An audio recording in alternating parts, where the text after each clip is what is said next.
今日我哋嚟到湖心路最靚嘅小區啊！嗱，五洲家園咧加推30號樓，全部都係大4房，而且個交標全真升級啊！實用率依然可以做到100%。嚟感受下呢個大門口先，兩邊都有迎客松噶，入去感受下呢個小區先。嚟到我哋3期、4期嘅小區啊，好似呢啲迎客松啦，同埋呢啲古樹咧，成個小區係比較多嘅。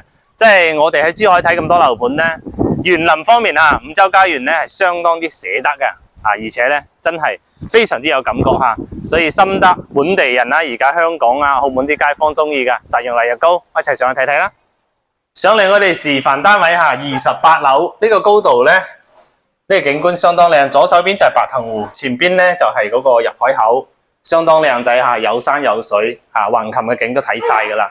呢個係108個平方，開間都做到4.7米。嗱，你睇下燈啊、空調啊、呢啲背景牆啊，同埋護牆板，全部都係交樓標準啦。即係買個沙發、買個餐台，直接就可以入住噶啦。108呢個戶型咧，我最中意嘅，因為佢一入門口咧有個入戶花園啊，入戶花園咁你平時擺下細路仔啲嘢啦。依家交標做升級，送多個冰箱俾你。呢個廚房。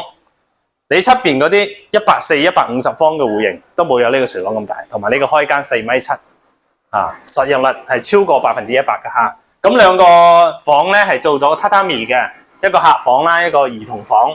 咁呢個咧係長輩房啊，長輩房係可以做到頂嘅大衣櫃噶啦。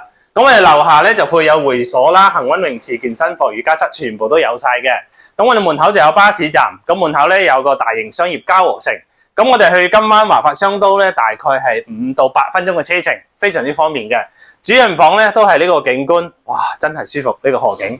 咁樣我哋如果自己揸車翻港珠口岸咧，大概係25分鐘嘅啫。嗱，呢啲衣櫃咧全部都係交標嚟嘅。如果唔夠咧，呢邊仲可以做多衣櫃，咁呢度都仲可以做多排衣櫃。空間嚟講咧，可塑性咧係好強嘅。4個房加個入戶花園，先至108個平方。所以五洲家園啲戶型咧。實用啦，同埋佢交標高啦，係嘛？最重要咧就係比較省心啊，唔使自己再諗點樣去整啊，買啲家私啊家電直接就拎包入住噶啦。